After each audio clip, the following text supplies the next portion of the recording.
नमस्कार दोस्तों and welcome back to my channel जहां आपको मिलता है सिर्फ और सिर्फ एंटरटेनमेंट। और आज मैं लाया हूँ हेल्वरिन का सेकंड इशू। तो यार वीडियो पे नए हो तो वीडियो को लाइक कर देना और चैनल को सब्सक्राइब कर देना। और साथ ही मेरे चैनल पर ज्वाइन बटन स्टार्ट हो गया है तो आप वहां से ज्वाइन कर सकते हो। और उसी के साथ अब आप मुझसे व्हाट्सएप पर जुड़ सकते हो जिसका लिंक मैं आपको डिस्क्रिप्शन में दे दूंगा।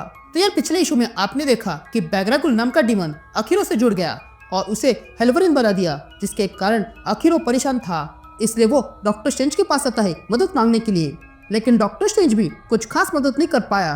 पर इतना जान पाया कि इन सब के जवाब अखीरो को वही मिल सकते हैं जहाँ से उसकी शुरुआत हुई थी। ये जानते ही अखीरो पुनः नॉर्थ पोल आ जाता है जहाँ पर उसकी मौत हुई थी। तो अब आगे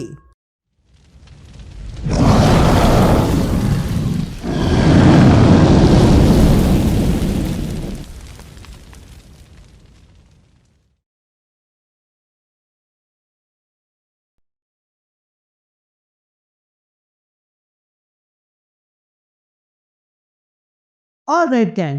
तो इसी की शुरुआत में हम अखीरो को देखते हैं जो हेल्वरिन बन के नॉर्थ पोल आता है जहाँ पर उसकी मौत हुई थी। तभी वहां आने के बाद अखीरो कहने लगता है, डॉक्टर स्ट्रेंज से मुझे यहाँ आने के लिए कहा था। ये वही जगह है जहाँ पर मेरी मौत हुई थी और यहीं से मेरी शुरुआत हुई थी। सेबतूत ने मेरे टुकड़े कर दिए थे पर बैगरागुल ने मुझे छोड़कर पुनः जीवित कर दिया और फिर मैंने इस जगह को ही छोड़ दिया। पर यहाँ मेरा कुछ रह गया है और इसलिए मुझे ये हमेशा के लिए खत्म करना होगा। यह कहते ही अखीरो वहां पर बैगरागुल की कारीगरी देखता है और वहां से आगे बढ़ता है और देखता है कि वहां पर एक बंकर था। तभी हमें अखीरो की आवाज सुनाई देती है जो कहता है कि ये हेल्वरिन मेरे शरीर में बिन बुलाए मेहमान की तरह है। मैं हमेशा उसके मुंह पर दरवाजा मारता हूँ पर वो बार बार आते रहता है। कभी कभी तो वो खिड़की तोड़ के आता है। अब तो हम दोनों ये पता करने में लगे हैं कि एक दूसरे पर काबू कैसे करें। यह कहते ही अखीरो उस बंकर को देखता है और कहता है, ये ग्रीन हाउस है। मैंने बहुत टाइम पहले इसे देखा था। इसे एक्सपोर्स ने बनाया था और ये तब बना था जब क्रकुआ खत्म हो रहा था और म्यूटेंट्स मारे जा रहे थे। लेकिन अब ये जगह खाली पड़ी है। यहाँ का खाना बदबू मार रहा है। मैं ये देख कर बता सकता हूँ कि जो जानकारी यहाँ के म्यूटेंट्स इकट्ठा कर रहे हैं वो इतनी थी कि वो इस दुनिया में कैसे रहे। पर यहाँ कुछ तो हुआ है, ऐसा कुछ जिसने इन सबको डरा दिया है। ये कहते ही अखीरो एक रूम में आता है और देखता है कि वहाँ पर किसी को ढक के रखा था। तभी देखकर अखीरो उससे पास जाता है और उस पर से चादर हटाता है और देखता है कि उसके अंदर एक सड़ी हुई लाश थी जिसमें से बहुत अधिक बदबू आ रही थी। लेकिन तभी अखीरो को वहां पर कुछ आवाज सुनाई देती है। लेकिन इससे पहले कि अखीरो कुछ कर सके अखीरो पे हमला हो जाता है और तब हम देखते हैं वहां पर एक म्यूटेंट आ चुका था जो आते ही अखीरो पे हमला कर देता है और कहता है, मुझसे दूर रहो। यहाँ इस हमले के बाद अखीरो के अंदर बैगरागुल जाग गया था और तब उसके जरिए अखीरो जान जाता है कि हमला करने वाला कोई बुरा आदमी नहीं है। इसलिए वो उसे पंच मार के नीचे गिराता है और कहता है, मैं तुम्हें चोट नहीं पहुंचाना चाहता हूँ पर मैं पहुंचा सकता हूँ। यह सुनते ही वो लड़का कहता है, तुम उनमें से नहीं हो ना। यह सुनते ही अखीरो रुक जाता है और फिर अपना हाथ उस लड़के की ओर बढ़ाता है और उस लड़के से पूछता है, तुम उसकी बात कर रहे हो ना जिसने उस लड़की की हालत बिगाड़ दी। अगर तुम उसकी बात कर रहे हो तो वो मैं नहीं हूँ। तुम मुझ पर भरोसा कर सकते हो। ये सुनते ही वो लड़का अखीरो का हाथ पकड़कर ऊपर उठता है। फिर कुछ देर बाद दोनों कॉफी पीने लगते हैं। तभी वो लड़का अखीरो से कहता है, हमें से बाहर खुले में नहीं घूमना चाहिए, हमें यही चुप कर रहना चाहिए। यह सुनते ही अखीरो उस लड़के से उसका नाम पूछता है। तभी वो लड़का कहता है कि उसका नाम एवन है। तभी अखीरो एवन से पूछता है, एवन तुम्हारे पास तो काइनेटिक एनर्जी चलाने की ताकत है और मेरे पास भी अपनी कुछ विशेषताएं हैं और इसलिए अब ये जगह सुरक्षित है। बस तुम्हें मुझ पर भरोसा करना होगा। और अब मुझे बताओ कि तुम यहाँ पर क्यों हो। जिस पर इवान कहता है कि मुझे आने का कारण वही है जो सबका था। मैं तो बस ऐसी जगह पर रहना चाहता था जहाँ पर मैं सुकून से रह सकूं।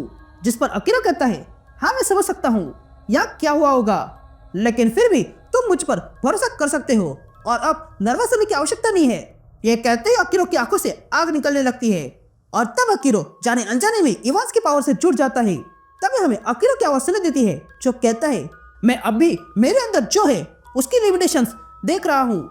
यह किसी कंपास की तरह है जो डार्कनेस कहाँ पर है ये दिखाता है। इस ग्रीन हाउस के सारे लोगों को एक काम दिया गया था जिसमें हंटिंग भी शामिल थी। एक म्यूटेंट थी जिसका नाम सेलिन था जिसे शिकार करना पसंद था और जल्दी इवांस भी उसे ज्वाइन करने वाला था और फिर वे दोनों मिलकर बेयर, वुल्फ और सिर को पकड़ने वाले थे। लेकिन हवा के झोंके ने उन्हें परेशान कर दिया था जिसके कारण सेलिन अपना शिकार नहीं कर पाई। लेकिन गोली चली थी जिसके कारण वो वुल्फ घायल हो गया था। इसलिए सेलिन उसका पीछा करने लगी और एक जगह पर आ गई और तब उसने देखा कि वहां पर तो गहरा गड्ढा है और उसके आसपास कई सारे जानवर मरे हुए थे। इस इवांस को वहां पर किसी का होने का एहसास हो रहा था और वो उन दोनों को उसके पास लाना चाहता था ताकि उन्हें अपने रहस्य बता सके। इन दोनों को इस जगह के बारे में कुछ पता नहीं है, पर मैं जानता हूँ ये जगह वही जगह है जहाँ पर वैगरागुन बंद करके रखा था। तभी हम देखते हैं कि अचानक से सेलिन हिप्नोटाइज हो गई थी और अगले पल वो आग से भरे हुए गड्ढे में कूद जाती है। तभी आगे अकीरो कहता है इवांस ने सेलिन को बाहर निकाला और उसे घसीटते हुए पुनः ग्रीन हाउस लेकर गया। लेकिन तभी बाकी के म्यूटेंट्स वही सुनकर परेशान हो रहे थे।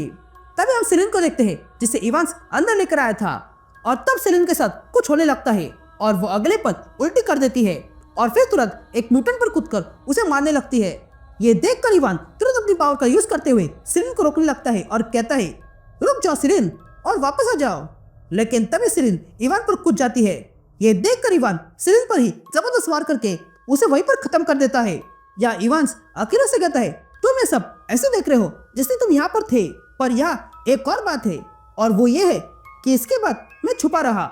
मैं चाहता तो मदद कर सकता था पर मैंने नहीं की। वे सारे लोग मर गए और फिर वहां पर गहरा सन्नाटा छा गया और फिर उसी के कुछ क्षणों बाद तुम यहाँ आ गई। ये सुनते ही अकीरो इवान से कहता है अब मैं आ गया हूँ, अब भी हमें देर नहीं हुई है। ये कहते ही अकीरो और इवांस बाहर आते हैं। तभी बाहर आने के बाद इवांस अकीरो से पूछता है क्या तुम ये ठंड फील कर पा रहे हो, जिस पर अकीरो कहता है मेरे अंदर पहले से गर्मी है।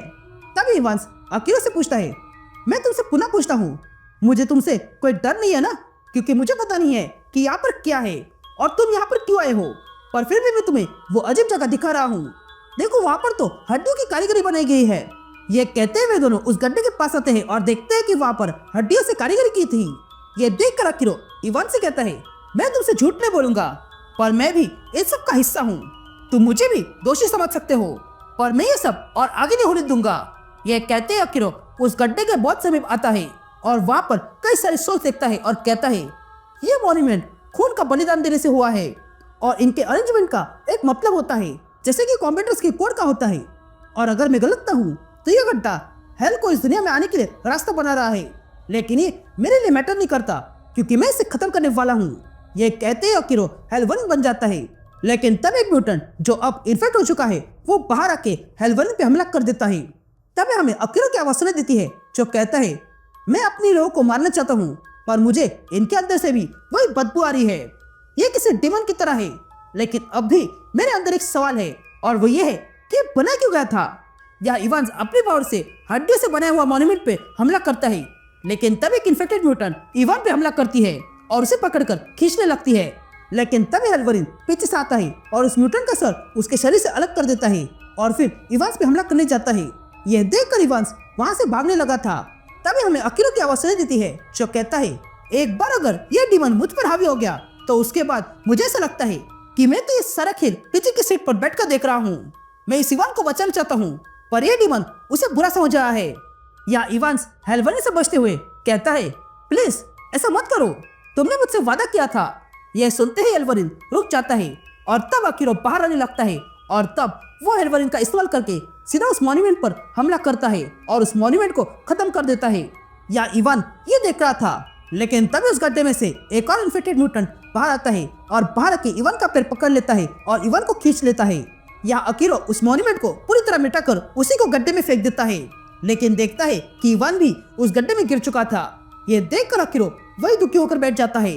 तभी पीछे पोर्टल खुलता है और उसमें से डॉक्टर स्ट्रेंज बाहर आकर अकीरो से कहता है मैं कुछ रिसर्च कर रहा था और मुझे पता चला है कि ये बहुत ही पुरानी और खतरनाक मैजिक है जो इस दुनिया में खुलेआम घूम रही है और उस मैजिक का नाम है मैजिक ऑफ एन और वो इंसानियत के पीछे है। And that's it. ये इशू यही कंटिन्यू होता है।